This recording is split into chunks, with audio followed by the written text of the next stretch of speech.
Now, just a moment ago at 18, this was Hale Irwin. This very long putt for birdie over the hump in front of him. His putt's about 60 feet. Hale Irwin goes to 8 under par. That's the fastest he's moved since he played football in Colorado.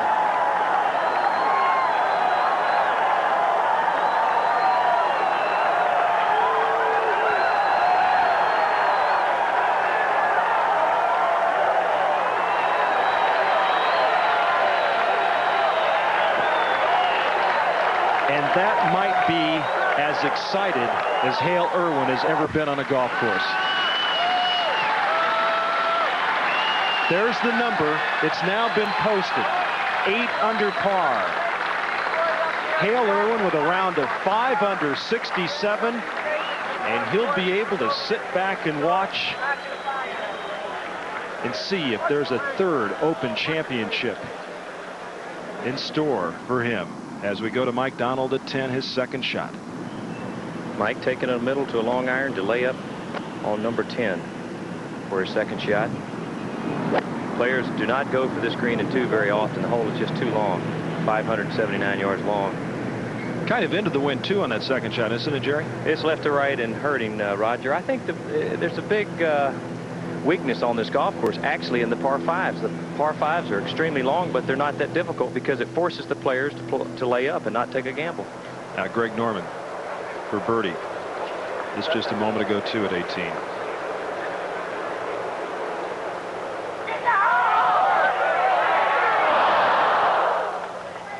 And Norman would make his par there to finish at 5 under, a round of 3 under 69. And one more time, a look at Hale Irwin at 18 for birdie.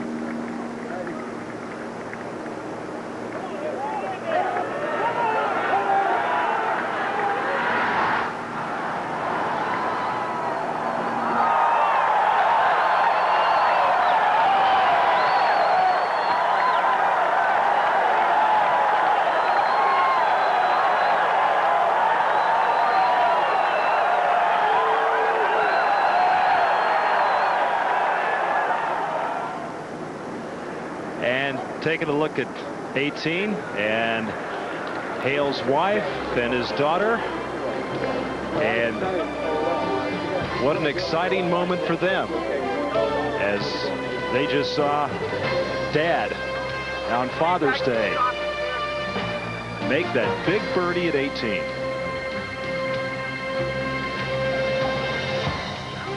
In the spring of 1914, the 21-year-old Rochester pro Walter Hagen went to spring training with the Philadelphia Phillies as a pitcher and thought seriously of giving up golf. But when a club member put up expense money, Hagen took the train out to Chicago for the 1914 Open. He won it at the Midlothian Club.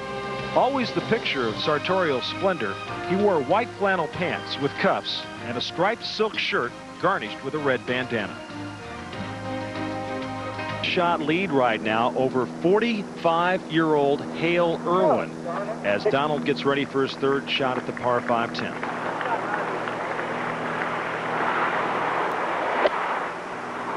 That's a little knockdown 7-iron from 152, just left of the flag. Wind needs to move it to the right a little bit.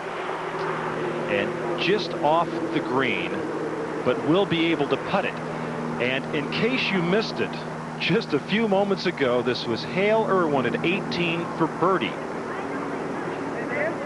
And he's thinking David 2-putt here. You know that, but just in case.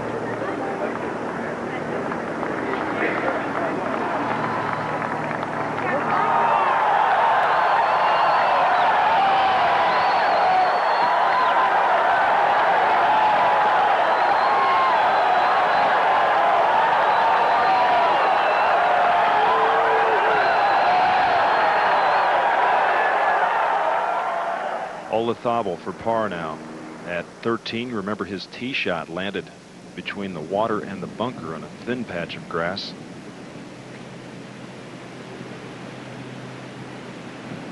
And the wind bothering him, having to step back.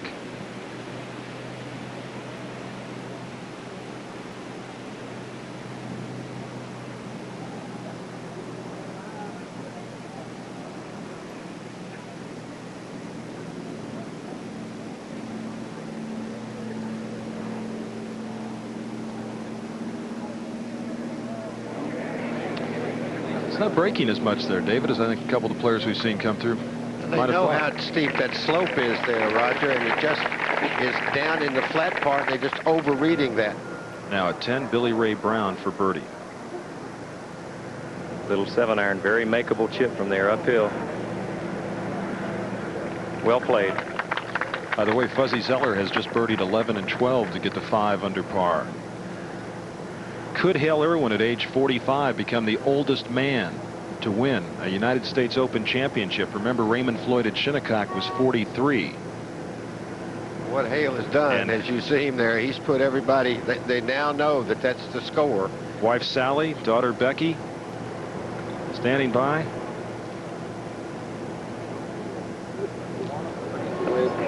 Not too far from their home in St. Louis. And what a Father's Day it would be for this two-time Open champion.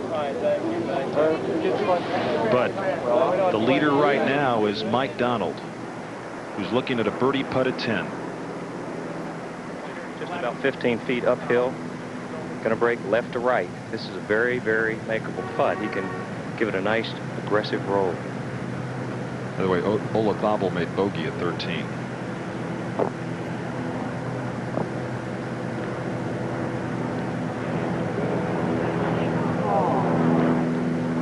Settle.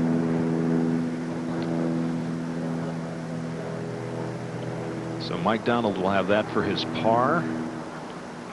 And at 14 now, Nick Faldo's third shot. He has played the ball, Roger, in as good a position as he could play against this wind. He had a good drive against the wind and laid the ball up in the right side of the fairway. And he's about 85 yards from the hole with a sand wedge. The wind should help him spin this ball and keep it by the hole.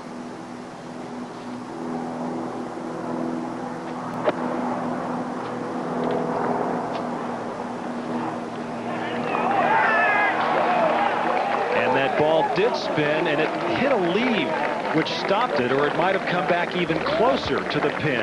And Faldo, with a birdie chance at 14, will return with more golf action from the 1990 U.S. Open Golf Championship after this message and a word from our ABC stations.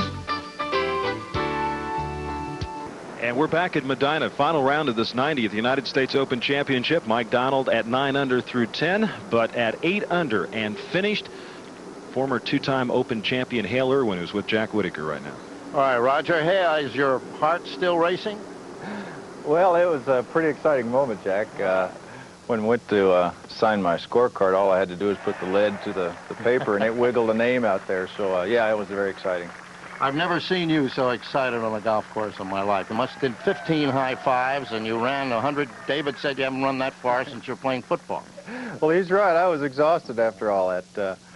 You always dream of coming in and having a chance to win any tournament, but when you've got any chance at the last hole, and particularly one like this, it was, I don't know how long it was. It just seemed like the ball took forever to get to the hole, and it was easily the longest putt I made all week. Oh, how sweet it is. Where's he going?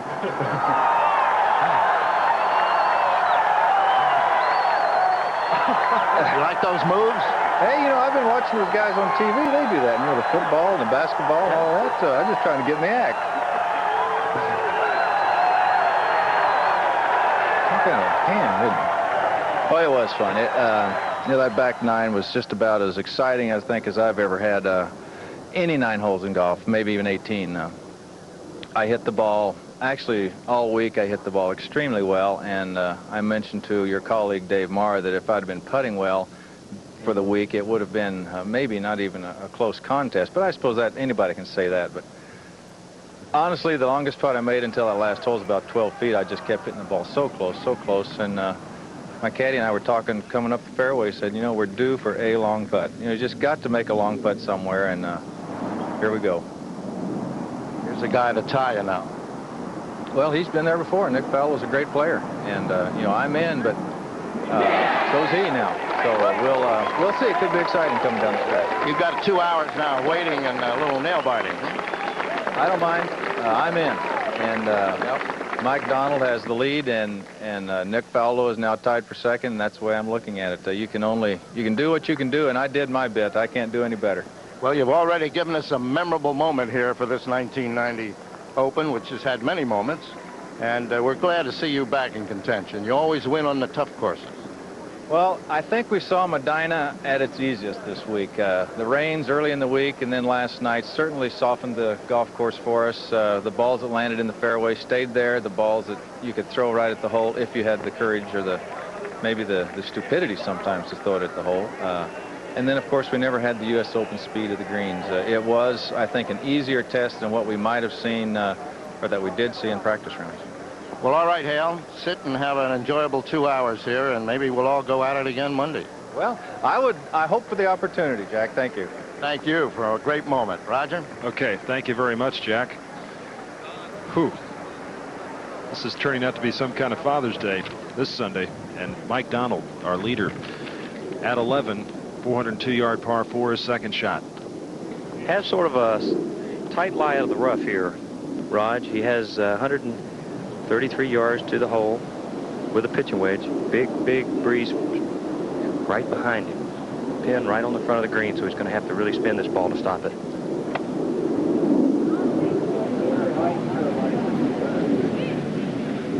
Well, this guy's playing some golf. He's as cool as I've ever seen him. So Mike Donald with a birdie putt there. Saw Billy Ray Brown's ball already resting inside of his on the green at 11. Brown is 3 shots back, and right now Mike Donald with a 1-shot lead over Nick Faldo and Hale Irwin as we go to 15.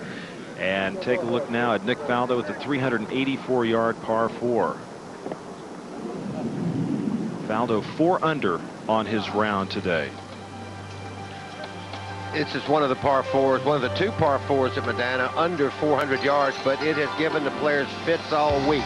You don't want to go left. The bunker there and the trees right, heavily treed, as many of the holes are here at Medinah, into a green that is has a lot of slope to it. Again, we say that almost every hole here at Medinah, but it's really given the players fits for a hole that's so short. See the pin today there in the dead center of the green, 30 feet from the left, 30 feet from the right, 60 feet from the front fringe.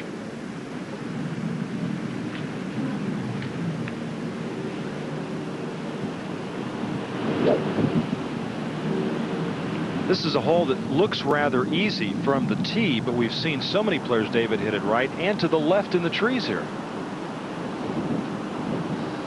Well, the Ed's out there with him. What's the wind doing to Nick on this tee, Ed? David, it's pretty much against him. It's gusting and it's swirling, and it's a tough wind to read right now. But it's pretty much just straight against him.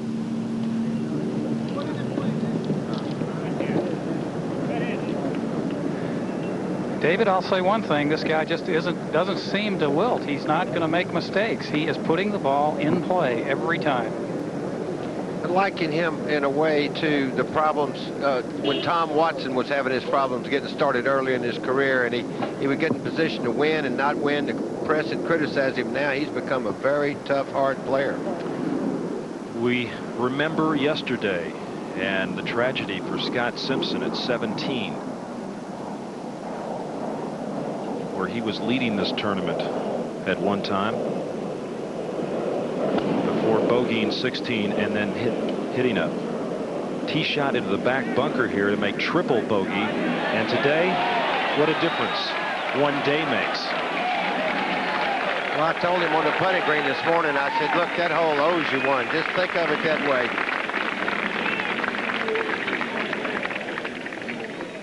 Scott Simpson at 2 under as we go to Mike Donald for birdie at 11.